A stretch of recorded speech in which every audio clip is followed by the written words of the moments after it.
Yes, good morning to everyone. हमने study किया था कार्नो इंजन को। In that Carnot engine we have also discussed about the total work done in the one complete cycle. In one complete cycle we have find out the work done, and that work done was R log E V2 upon V1 and T1 minus T2। तो ये हमने total work done का final formula find किया था। अब हम इसके बाद में डिस्कस करते हैं एफिशिएंसी को, कि कार्नो इंजन जो हम डिस्कस कर रहे हैं उसकी कितनी एफिशिएंसी हो सकती है, या हम लोग इन फॉर्मूलाज को यूज कर पाएंगे न्यूमेरिकल्स को सॉल्व करने में, जो भी फॉर्मूलाज हम इसमें अभी स्टडी करने वाले हैं। बेसिकली वैसे तो हमने एफिशिएंसी के फॉर्मूला को स्टडी किया था,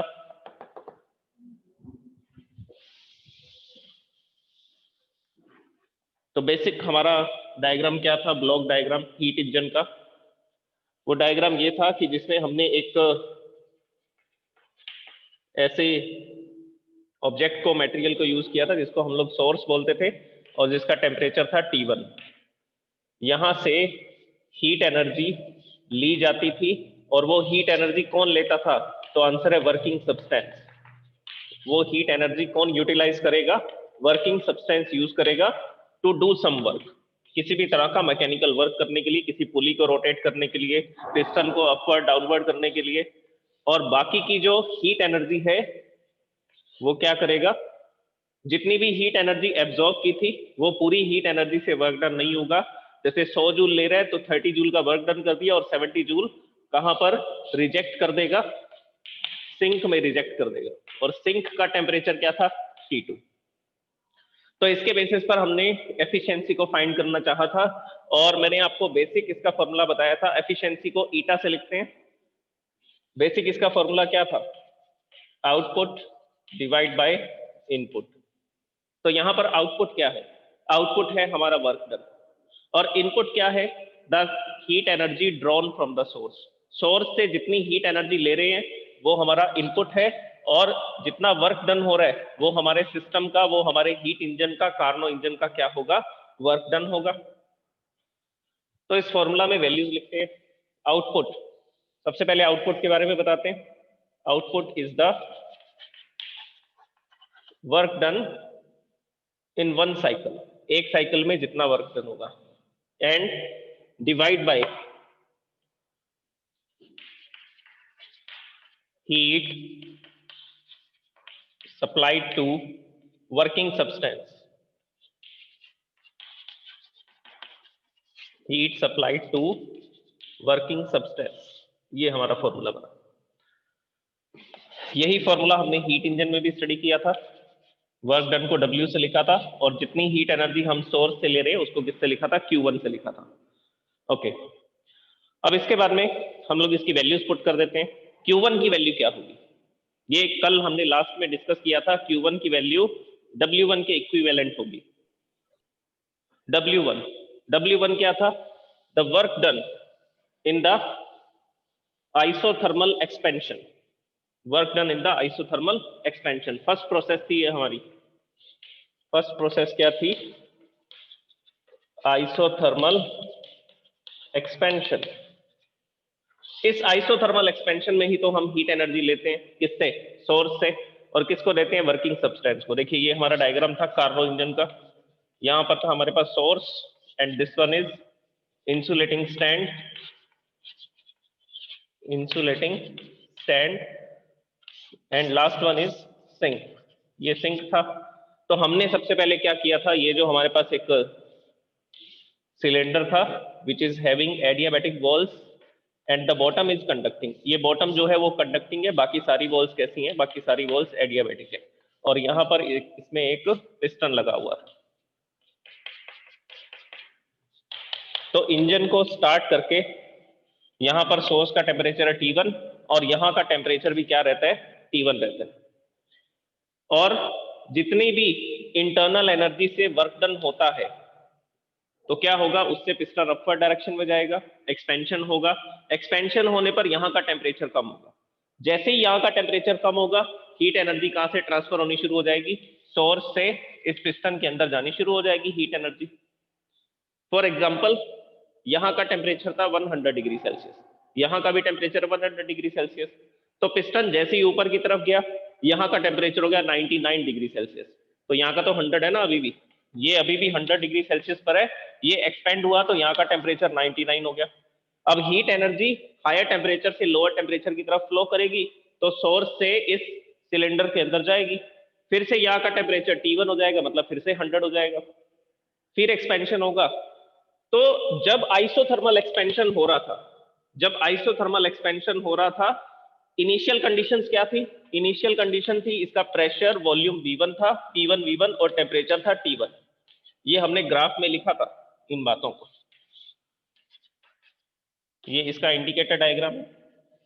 इस इंडिकेटर डायग्राम में हमने लिखा था this is the initial condition of our Carnot engine, Carnot cycle, T1 V1 T1, और यहां से ये ग्राफ इस तरफ बढ़ता है और इस पॉइंट को हमने क्या नाम दिया था? B।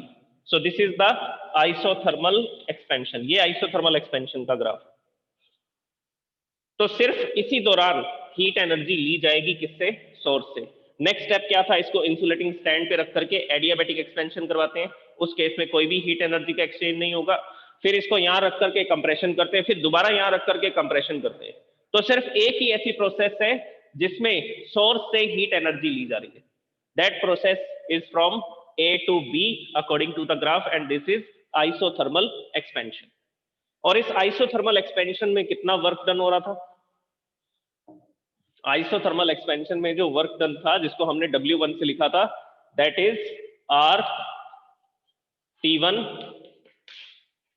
किस टेम्परेचर पे हो रहा है एक्सपेंशन? T1 पे। And final volume is V2, initial volume is V1। तो ये हमारा वर्क डन था। और ये वर्क डन जो होगा W1, इसी को क्या लिखा जाएगा? Q1, the heat drawn from the source. Source से जितनी हीट एनर्जी ली जा रही है कार्नो इंजन के थ्रू, तो दैट इज Q1। तो यहां पर ये है W और ये है Q1। W की वैल्यू अभी मैंने आपको बताई थी, Q1 की वैल्यू हो रही। तो ये वैल्यूज यहां पुट कर देते हैं और हम लोग फिर फाइंड करते हैं इसका formula, efficiency of Carnot engine.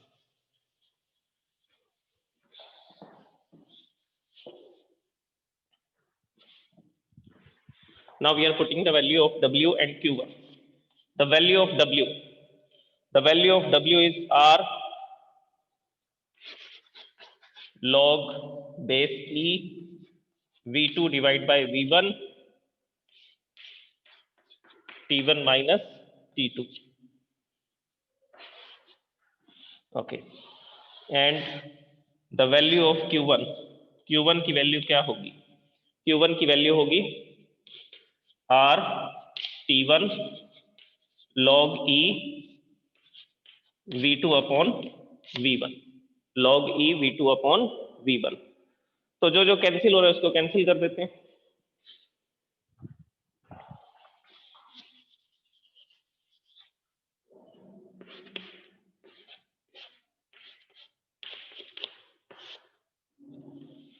अब देखिए इस फॉर्मूला में क्या क्या कैंसिल हो रहा है? ये W की वैल्यू रख दी, ये Q1 की वैल्यू पुट कर दी, R से R कैंसिल हो रहा है। Okay, log V2 upon V1, ये पूरी क्वांटिटी इससे कैंसिल हो रही है। फॉर्मूला में क्या क्या बच गया?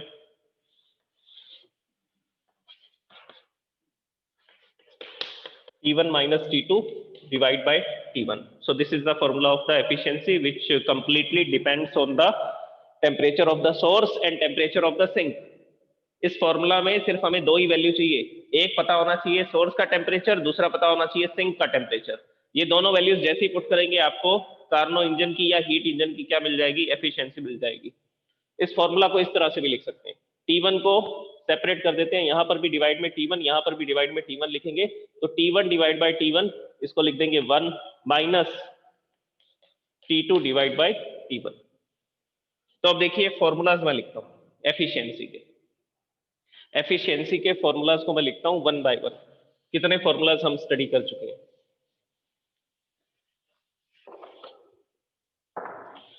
सबसे पहला फॉर्मूला है W अपॉन Q1।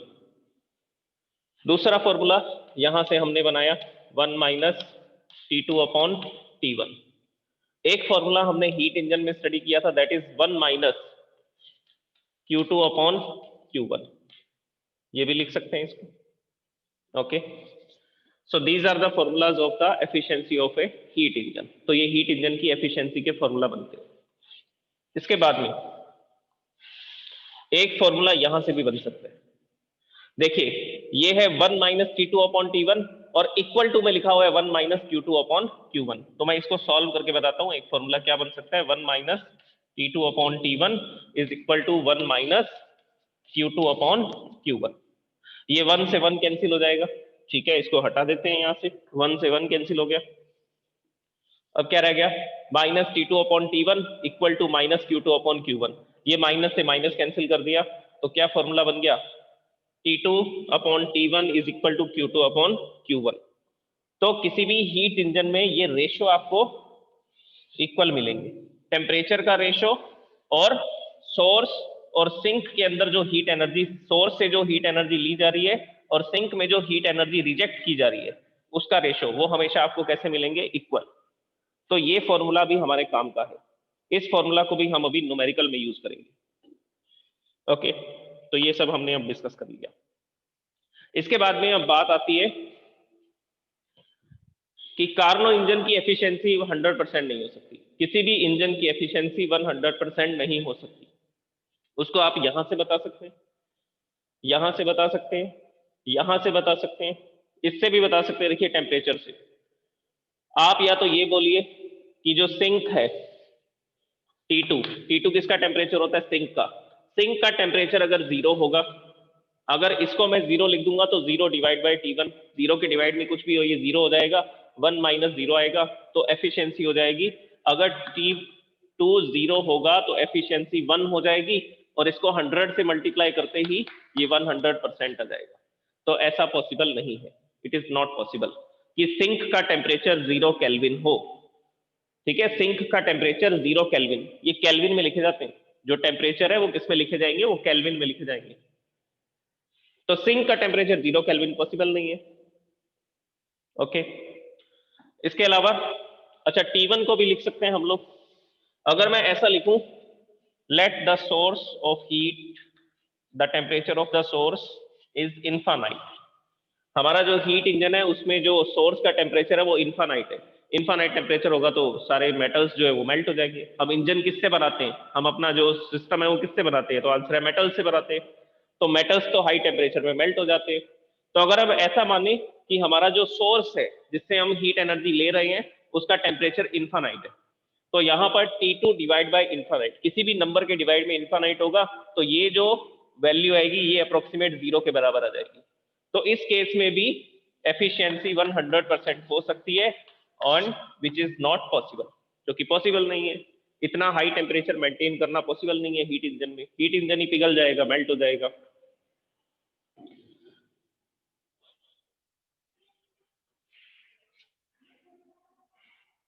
ओके, अब इसमें इस फॉर्मूला में देखिए, इस फॉर्मूला से भी कुछ बातें एक्सप्लेन की जा सकती हैं। जैसे जो T2 है, it can not be 0 kelvin. जो T2 है वो 0 नहीं हो सकता। अगर T2 0 नहीं हो सकता तो Q2 भी 0 नहीं हो सकता। सो Q2 कैन नॉट बी 0। मतलब कि सिंक को कुछ ना कुछ हीट एनर्जी तो देनी पड़ेगी। सोर्स से हीट एनर्जी लेंगे, वर्किंग सब्सटेंस हीट एनर्जी लेगा, और वो वर्किंग सब्सटेंस बाकी की हीट एनर्जी सिंक में रिजेक्ट कर देगा। ऐसा करना जरूरी है क्योंकि हमें फ्लो मेंटेन करना है। हीट इंजन के फर्स्ट लेक्चर में मैंने बताया था कि सबसे पहले क्या चाहिए हमें, सबसे पहले हमें फ्लो मेंटेन करना पड़ेगा। एक बॉडी लेनी पड़ेगी हाई टेम्परेचर पे, एक बॉडी लेनी पड़ेगी लो टेम्परेचर पे, और फिर हीट एनर्जी फ्लो होगी from the high temperature to the low temperature, और बीच में हम अपना सिस्टम लगाएंगे जिसमें हम लोग क्या करेंगे, वर्क डन करेंगे। तो ऐसा पॉसिबल नहीं है। सिंक को हीट एनर्जी कुछ ना कुछ क्या होगी, रिजेक्ट होगी। तो इस केस में एफिशिएंसी 100% नहीं हो सकती। Okay, now we will discuss about the numericals. इसके न्यूमेरिकल्स को कैसे सॉल्व किया जा सकता है। सबसे पहले मैं एक सिंपल सा न्यूमेरिकल करवाता हूं, फिर कुछ मुश्किल न्यूमेरिकल्स भी हम लोग करेंगे इससे रिलेटेड। ओके,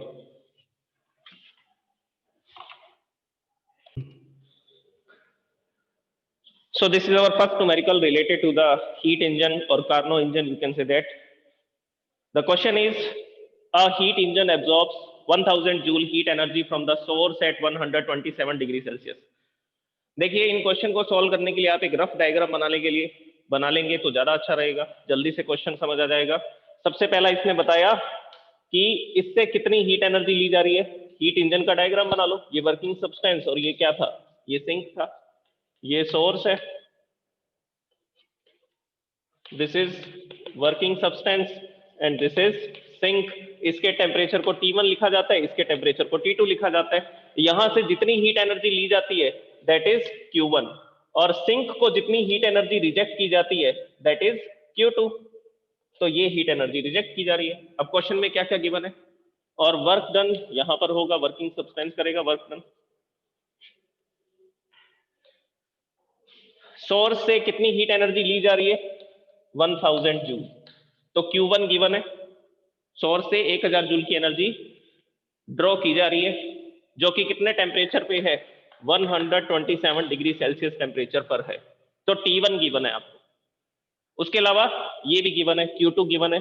सिंक को कितनी हीट एनर्जी रिजेक्ट कर रहा है 600 जूल की, 600 जूल की हीट एनर्जी रिजेक्ट की जा रही है टू द सिंक। ओके, तो हम लोग एफिशिएंसी निकाल सकते हैं। अब क्या क्या गिवन है क्वेश्चन में वो हमें समझ आ चुके हैं, तो इन सब बातों को यहां लिखते हैं। पहले फर्स्ट इज, इसका सॉल्यूशन देख रहे हैं। सॉल्यूशन में सबसे पहले गिवन क्वांटिटीज लिखी जाएंगी। Given quantities is Q1 the heat drawn from the source, reservoir से कितनी हीट एनर्जी ली जा रही है per cycle 1000 joule. Then heat rejected to the sink Q2 it is 600 joule और टेम्परेचर गिवन है, temperature of the source 127 degree Celsius. इसको Kelvin में कन्वर्ट करेंगे। केल्विन में कन्वर्ट करने के लिए 273 से इसको क्या कर देंगे, प्लस कर देंगे, ऐड कर देंगे। 273 से ऐड करते ही क्या हो जाएगा 400 केल्विन टेम्परेचर आ जाएगा। Temperature of the source is 127 degree Celsius plus, या इसको लिखेंगे 127 प्लस 273।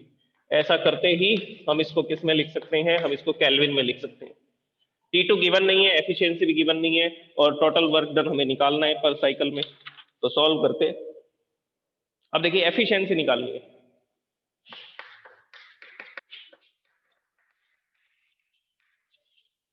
एफिशिएंसी निकालने के लिए कौन सा फॉर्मूला यूज करें, T2/T1 वाला, W/Q1 वाला, या 1 माइनस Q2/Q1।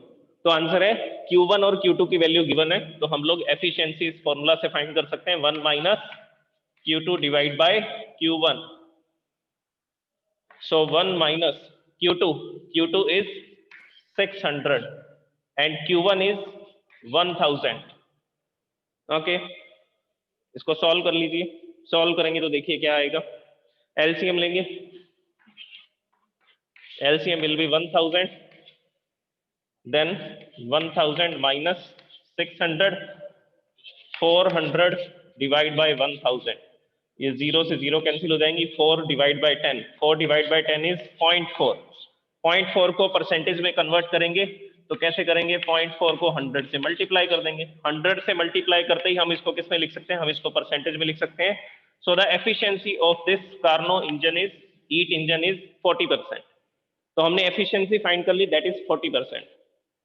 और क्वेश्चन को सॉल्व करने में जो हम वैल्यू यूज करेंगे दैट इज 0.4। एफिशिएंसी जब भी वैल्यू पुट करेंगे इस क्वेश्चन में तो 0.4 ही लिखेंगे, लेकिन इसको परसेंटेज में बताने के लिए हम 100 से मल्टीप्लाई कर देते हैं, तो 40% लिख देंगे इसको एफिशिएंसी को। So this is our first solution. इसके बाद में हमें बताना है टेम्परेचर ऑफ द सिंक। तो सिंक का टेम्परेचर बताने के लिए अभी मैंने आपको एक रेशियो बताया था, उस रेशियो की हेल्प लेते हैं, उससे हम लोग सिंक का टेम्परेचर निकाल सकते हैं।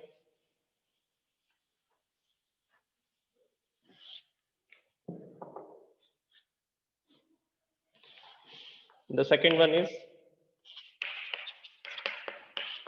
temperature of sink, that is T2। तो ये निकालने के लिए हम लोग इस रेशियो को यूज करेंगे, Q2 divide by Q1 is equal to T2 divide by T1। Value put कर दीजिए, क्या क्या वैल्यूज आएंगी? Q2 इज 600, Q1 is 1000, T2 we don't know, T1 is given in the question, that is 400 Kelvin।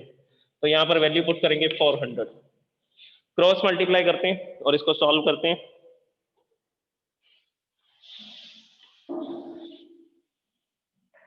So T2 is equal to 600 divide by 1000 multiply by, देखिए ये 400 divide में था तो यहाँ आएगा तो ये किस में आ जाएगा? ये मल्टीप्लाई में आ जाएगा। ठीक है, अब इसको कैंसिल करना है, बस कैंसिल कर देते हैं, इजी है। 0 से 0 कैंसिल कर दीजिए सबसे पहले, this one and this one. 60 into 4, 60 into 4 जो है that is 240,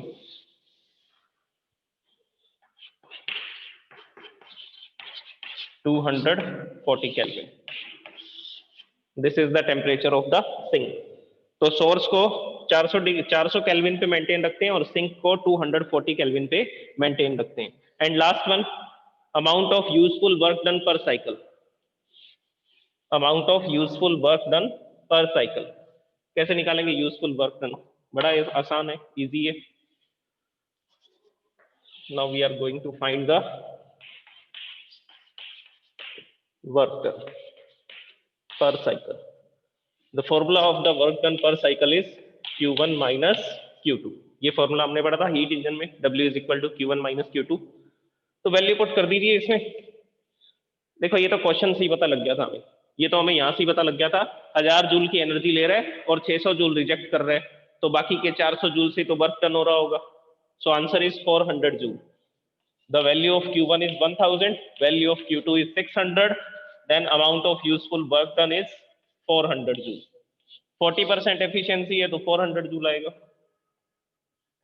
So this is the solution of this question।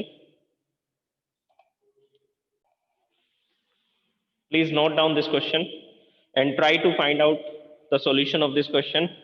आपको इस क्वेश्चन के अंदर वर्क डन कैलकुलेट करना है, ये इंजन जो है वो कितना वर्क डन करेगा। अब क्या क्या फॉर्मूलाज लगेंगे वो आपको पता होना चाहिए।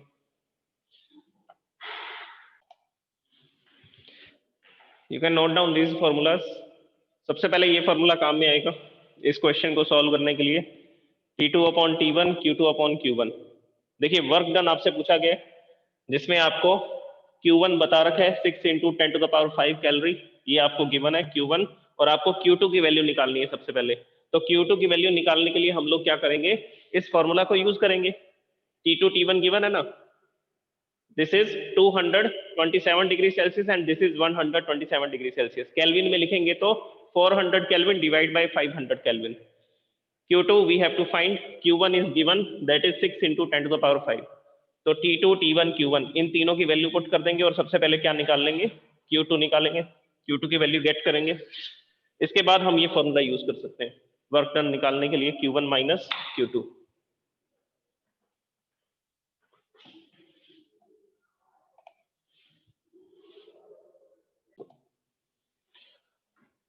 Now see the solution of this question।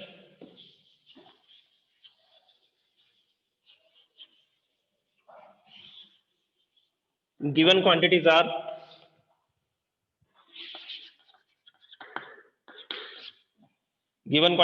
Q1 is 6 into 10 to the power 5 calorie।